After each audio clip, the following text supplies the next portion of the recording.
एक बात और बताऊं जो मैंने गर्ग संहिता में पढ़ी हुई है। जो यदुकुल के गुरु थे गर्गाचार्य जी, जिन्होंने भगवान कृष्ण का नामकरण संस्कार किया था, उन्होंने वो गर्ग संहिता को लिखा हुआ है।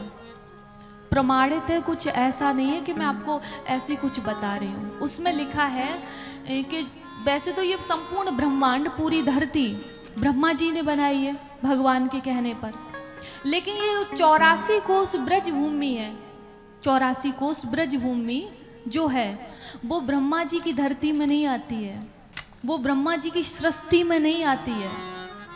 वो जब भगवान जब इस धराधाम पे आने के लिए हुए, अत्याचार को लेकर और धरती मैया के निवेदन को लेकर गौ माता का रूप बनाकर गई और कहा कि हमसे ये कंस का अत्याचार सहा नहीं जाता है, जरासंध का अत्याचार सहा नहीं जाता है, आप अवतार लीजिए, हमारा उद्धार करिए।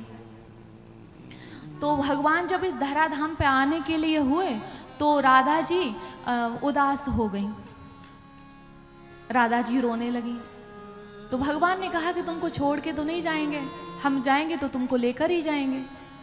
और राधिका तू आत्मातस्य तय्य विरमणादसौ, बहुत कम लोग जानते होंगे कि श्री राधा जी कृष्ण भगवान की आत्मा है। ये प्रमाण है, राधा जी श्री कृष्ण भगवान की आत्मा है, और कोई अपनी आत्मा से कैसे दूर रह सकता है।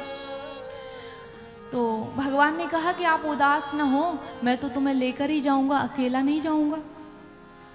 तो राधा जी ने कहा कि आपने कहा कि हमको लेकर जाओगे, लेकिन एक बात तो बताओ मुझे कि जहाँ पर वृंदावन नहीं है, जहाँ पर गिरिराज जी नहीं है, जहाँ पर यमुना नदी नहीं है, वहाँ मेरे मन को सुख नहीं मिलता है।